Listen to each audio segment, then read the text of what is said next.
Have you ever scrolled through Netflix for so long that after 20 minutes you forgot what you even wanted to watch?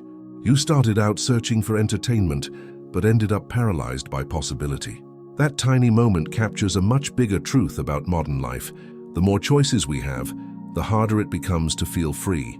In theory, we live in the freest age in human history. We can travel almost anywhere, learn anything, and reinvent ourselves whenever we want. We can change careers, partners, countries, even genders, all with a few clicks or signatures. Yet beneath this ocean of opportunity, many of us feel lost, restless, and strangely burdened. Freedom, the thing we once worshipped, now feels heavy. Why? Because freedom without direction is chaos. And when everything is possible, meaning becomes optional. Choice, once a gift, has become a responsibility, a demand to constantly optimize, to choose not just well, but perfectly. Every decision, what to eat, who to love, what to do with your life, carries the silent weight of infinite alternatives. And that weight can crush you. What if the problem isn't that we have too little freedom, but that we have too much? Every choice we make means 1,000 lives we'll never live. Every yes is 1,000 quiet no's. That's the invisible tax of freedom, the knowledge that every decision closes infinite doors. Psychologists call it the paradox of choice, and philosopher Søren Kierkegaard called it the dizziness of freedom. It's that feeling of vertigo you get when you realize how open, how uncertain, how infinite your possibilities really are.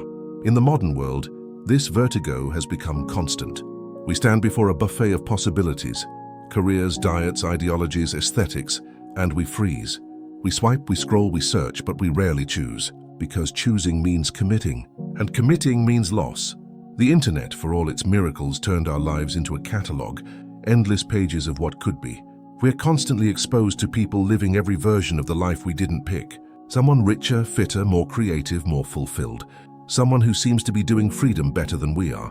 And so the promise of freedom turns into a pressure cooker. The world says, you can be anything. But our minds hear, you must be everything. Maybe that's why so many people feel anxious, aimless, or perpetually dissatisfied. We've mistaken possibility for peace. We've confused freedom with fulfillment. We're told that freedom means having no limits, that the goal is to remove every boundary, every rule, every obligation. But what happens when you do? Without boundaries, everything blurs. Without commitments, everything feels temporary. And without direction, freedom becomes emptiness. Think about it. When you were a child, you didn't need infinite choice to be happy. You could spend hours drawing with one pencil or building with the same pile of blocks. It wasn't the number of options that made it fulfilling. It was your full presence within the one you chose. Freedom, by itself, doesn't create meaning. Meaning comes from what we do with freedom, how we focus it, where we anchor it, and what we're willing to limit in order to go deeper. That's the paradox. We crave unlimited freedom, but we only find peace inside boundaries we've chosen. It's not the absence of limits that liberates us, it's the right ones. A musician finds freedom in scales, say a painter in the frame, a philosopher in discipline. Without structure, creativity dissolves into chaos. Without purpose, freedom collapses into noise. Maybe the secret to happiness isn't escaping every limitation, but learning to choose which ones make us whole. If freedom feels heavier today than it used to, it might be because its meaning has changed. Once upon a time, freedom meant liberation from external forces, from kings, from slavery, from oppression. It was a political victory, a collective awakening. But over time, we turned it inward. Freedom became psychological, personal, consumerist. Today, freedom isn't just a right, it's a lifestyle, a brand. Freedom now means being able to do whatever you want, whenever you want, even if you no longer know why. We've mistaken the absence of constraints for the presence of meaning, and we've mistaken the ability to choose for the ability to live well. But freedom was never meant to be weightless. It was meant to be earned. Through discipline, through wisdom, through the courage to define your own path instead of wandering through 1,000. So maybe it's time to revisit what freedom actually means. To remember that freedom without guidance is a storm, not a sunrise. Because before we can reclaim it, before we can lighten its weight, we have to understand how we got here. Freedom once meant self-mastery, not self-indulgence. To see how that meaning was lost and what it cost us, we have to travel back to the beginning, to the first philosophers who ever asked what it truly meant to be free. For the Stoics, freedom wasn't doing whatever you want. It was wanting what's worth doing. In the ancient world, freedom had very little to do with options. It wasn't about choosing between 50 types of bread or 3 different streaming services. It was about mastery, the ability to govern yourself rather than be governed by impulse, passion, or fear. To Aristotle, freedom was tied to virtue. The good life wasn't about having more choices, but about choosing well, aligning one's actions with reason and purpose. For the Stoics, this went even further. They believed a person could be in chains and still be free, if their mind remained sovereign. Real freedom, wrote Epictetus, is not having your desires fulfilled, but having the right desires. That simple sentence carried a radical idea. The freest person is not the one who can do anything, but the one who no longer wants everything. In ancient Greece and Rome, freedom was tied to responsibility. You were free because you lived by discipline. You were free because you served something higher than yourself. Reason, virtue, the common good. Compare that to the modern sense of freedom, the removal of all restraint. Back then, restraint was the price of freedom. Today, restraint feels like its opposite. Maybe somewhere along the way we stopped seeing freedom as the art of self-mastery and started treating it like an endless buffet. Freedom once meant the right to speak. Now it often means the right to spend. The Enlightenment marked one of the greatest turning points in human history, an era when freedom became political, moral, and personal all at once. For centuries, people lived under monarchs, empires, and religious dogma that dictated nearly every aspect of life. The Enlightenment shattered that structure with one bold declaration: the individual is sovereign. Thinkers like John Locke, Rousseau, and Voltaire challenged the idea that power should flow from kings or churches. Instead, they argued, it should come from the individual, from the right to reason, to speak, to dissent. The American and French revolutions were built on this new idea of freedom, liberation from tyranny. Freedom became a human right, not a privilege. It was about equality, democracy, and moral autonomy, the right to shape one's own destiny. But buried inside that victory was a subtle shift. The more we celebrated the individual, the more we began to worship the self. And while individuality liberated us, it also isolated us. In gaining independence from tradition and authority, we lost something too, the shared moral compass that once bound societies together. We replaced divine law with personal choice, and in doing so made freedom infinite but meaning uncertain. The Enlightenment gave us light, but it also cast a long shadow. The Age of Reason gave us independence and planted the seed of individual isolation. Every ad tells you that you're free, but only if you buy something first. The 19th and 20th centuries turned the philosophical idea of freedom into a global economy. As industrialization took hold, freedom transformed from moral independence into market independence. The question was no longer, what kind of life do I want to live? But what can I afford to buy? Factories, cities, and mass production expanded not just wealth, but choice. There were more goods, more careers, more lifestyles than ever before. And with the rise of capitalism, freedom became synonymous with abundance. To consume was to be free. To own was to exist. Even our language evolved to reflect this new worldview. Free market, consumer choice, personal brand. We no longer just wanted to be free, we wanted to feel free. And that feeling could be purchased. By the mid-20th century, advertising had perfected the illusion. Freedom wasn't something you built internally, it was something you could buy externally. A new car, a new perfume, a new identity, each promised a taste of autonomy. But the more we consumed, the more dependent we became. Freedom became a performance. We expressed it through products, aesthetics, and lifestyles that all looked remarkably similar. The irony is almost poetic. In chasing individuality, we became copies. And so a new paradox emerged, the freedom of endless options that slowly hollowed us out. We were liberated from scarcity, but imprisoned by excess. When did freedom become a product? When the world realized that selling the feeling of choice was far more profitable than providing real ones. For thousands of years, freedom meant liberation, from chains, from rulers, from fear. It was a fight against the external forces that sought to control us, but as we won that fight, the battlefield moved inward. The modern world gave us personal liberty, but it also gave us too much of it, too many choices, too much noise, too many ways to define ourselves. Freedom, once a clear moral compass, became a kaleidoscope of contradictions. We traded the weight of obedience for the weight of uncertainty.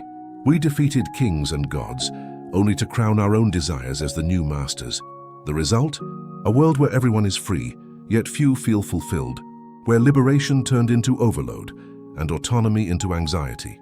The story of freedom is the story of humanity itself, a journey from bondage to abundance, from structure to chaos. And somewhere along that journey, we forgot the purpose of freedom altogether. Freedom liberated us from kings and gods, but not from ourselves. In our quest to be limitless, we built a world where choice itself became a burden. And that's where our next chapter begins. In the modern crisis of choice, you have more access to knowledge than any generation in history, and yet, you've never felt more lost. Every second, millions of new posts, videos, and opinions flood the digital world. In one scroll, you can witness a war, a makeup tutorial, a scientific breakthrough, and someone's breakfast, all compressed into the same glowing rectangle in your hand. We call it information, but what it really feels like is noise. Endless, exhausting noise. We were told that more information would make us wiser, that if we connected everyone, we'd build a smarter, more compassionate world. But instead of enlightenment, we built an attention economy, a system designed not to educate, but to captivate. Every app, every algorithm, every notification competes for one thing: your attention. And in that competition, depth loses to speed, truth loses to emotion, and understanding loses to engagement. You don't choose what you see anymore. You're shown what will keep you scrolling. Every click trains the algorithm. Every pause becomes a data point. Every like refines the machine that studies you more deeply than you study yourself. We live in an age where abundance feels like imprisonment, where knowledge has become so infinite that it paralyzes instead of empowers. We're drowning in options, starving for clarity, and yet we can't look away. Because buried under the chaos is the illusion of control, the sense that if we just keep scrolling, maybe we'll find something that finally makes sense. But the truth is, we're not just overwhelmed by the quantity of information. We're overwhelmed by the responsibility it gives us to know everything, to care about everything, to have an opinion about everything. And somewhere between the headlines and the hashtags, freedom, the ability to think, reflect, and decide quietly slips away. Every time you choose one path, the internet reminds you of the million others you didn't take. You open your phone to see friends traveling, strangers thriving, influencers preaching that you should live your best life. Every image whispers, you could have that too, if only you chose differently. That whisper becomes a chorus, and soon it's deafening. This is the emotional cost of infinite choice, the constant awareness of what we aren't doing. Before social media, your world was small enough to manage. You compared yourself to neighbors, co-workers, classmates. Now you compare yourself to the entire planet. FOMO isn't just about missing experiences. It's about losing identity. Every time you see someone else's version of success, your own choices feel incomplete. Every vacation photo, every career milestone, every body transformation becomes a quiet accusation. Why not you? The paradox is cruel. The more connected we are, the more isolated we feel. Because the internet doesn't just show us others' lives, it shows us infinite alternate versions of our own. In this world, choice becomes comparison, and comparison becomes suffering. You can't feel content when every decision seems to exclude a better one, so we hesitate, we scroll, we keep our options open, terrified of committing to a path that might not be the best one. But the tragedy is this: the fear of missing out is exactly what makes us miss out on living. Freedom promised us endless possibilities, but it forgot to warn us that possibilities without peace are just another form of prison. When we lost religion, we found them all. In a world without shared beliefs or grand narratives, we began defining ourselves through what we choose. What we wear, what we post, what we buy, what we believe, all became symbols in the fragile architecture of identity. Your choices used to express your values. Now they often replace them. We no longer inherit identities. We assemble them, piece by piece, like avatars in a simulation. We curate aesthetics, opinions, playlists, and personas, each choice signaling who we are, or who we want to be seen as. But the more we construct identity through choice, the more fragile it becomes. Because every choice demands maintenance. Every identity needs validation, and in the digital world, validation is never permanent. It's rented, not owned. You can see it in how people reinvent themselves online. A new cause, a new aesthetic, a new opinion every few months. The self becomes fluid, reactive, constantly adapting to the cultural weather. Freedom, once internal, has become performative. We don't ask, who am I anymore? We ask, how am I perceived? We live in an economy of attention, and identity itself has become the currency. It's a fragile bargain. Trade your authenticity for recognition, your peace for relevance, your stillness for stimulation. And though it feels like expression, it often becomes self-erasure. Because when everything is curated, nothing feels real. In the pursuit of infinite choice, we lose the very thing that made choice meaningful, a stable sense of self. We like to believe we're the authors of our own lives, that our choices are pure reflections of who we are. But what if they aren't? What if the songs we love, the clothes we buy, the opinions we hold, are all gently nudged into place by invisible systems designed to shape us? Every ad you see, every recommendation you get, every post that just happens to appear in your feed, it's all part of an invisible architecture built to predict and then direct human behavior.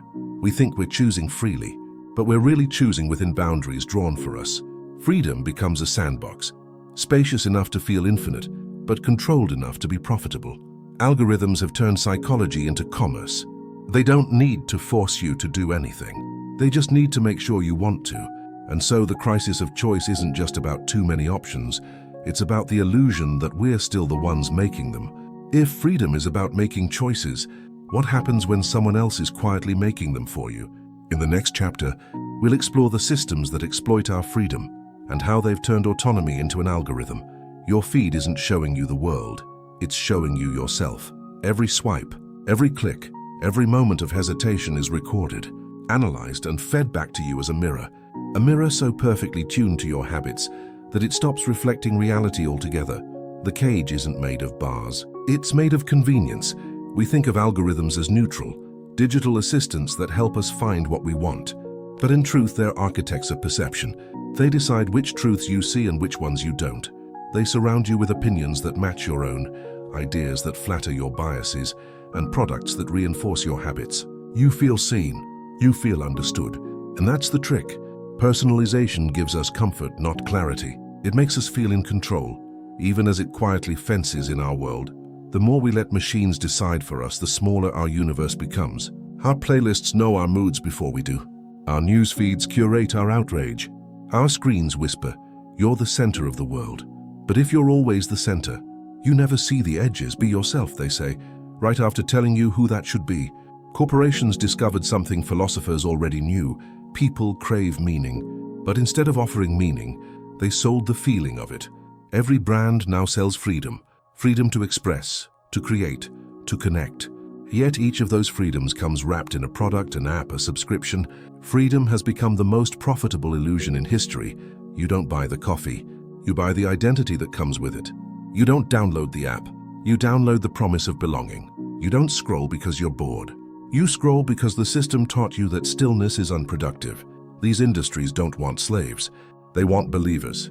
Not obedience through force, but devotion through dopamine. Because the most effective form of control is the one that feels like choice. Every convenience we invent frees us physically but enslaves us mentally. We've built a world designed for ease. One-click orders, instant answers, same-day everything. We no longer wait. We no longer wander. We no longer wonder.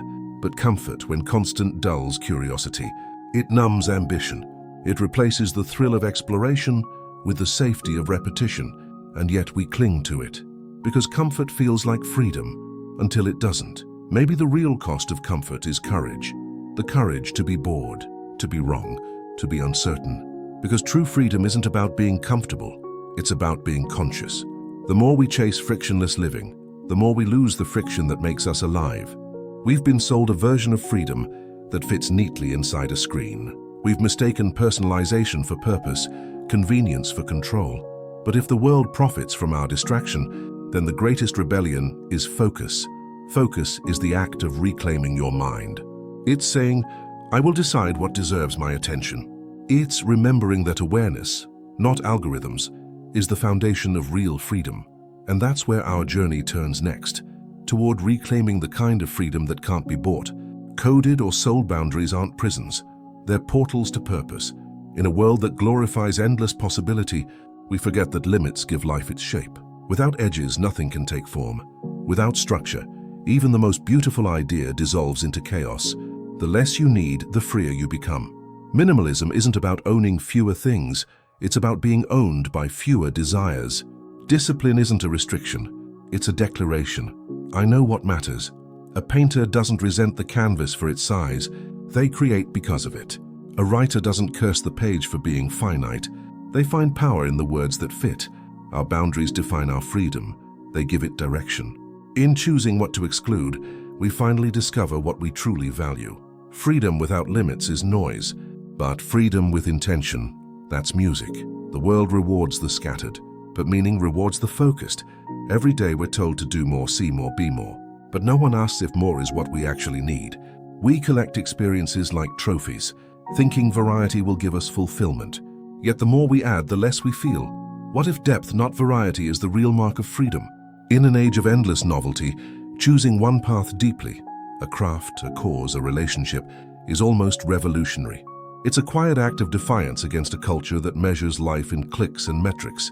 To focus is to commit is to limit, and to limit is to finally live fully within something, instead of endlessly chasing everything. When you stop spreading your soul thin across infinite options, you start to feel its weight and its presence again. Every no you say is an investment in your future. Yes, we often think freedom means saying yes to everything, but true freedom is the wisdom to choose what deserves your energy and what doesn't. Start small. Unfollow accounts that drain you. Turn off notifications that demand you react instead of reflect. Journal your thoughts before you post them. Ask, why am I choosing this? Before every decision. From how you spend your time to what you consume. Freedom starts not with more choices, but with better ones. It's the pause before the click, the breath before the answer, the moment of clarity when you realize that not everything demands your attention, and not everything that does deserves it. Intentional living isn't slower, it's sharper. It's not about control, it's about consciousness. Freedom feels heavy when it's undefined. When it's guided by values, it becomes light again. Because true freedom isn't about doing whatever you want. It's about knowing who you are when everything else falls away. The burden of infinite choice disappears. The moment you remember, you were never meant to have it all, only to choose what truly matters, and when you do, you'll find that the weight you've been carrying all along, the noise, the pressure, the endless possibilities, was never freedom. It was distraction. Real freedom is quiet. It's clear. It's the stillness that comes when you finally stop running from limits and start walking toward meaning.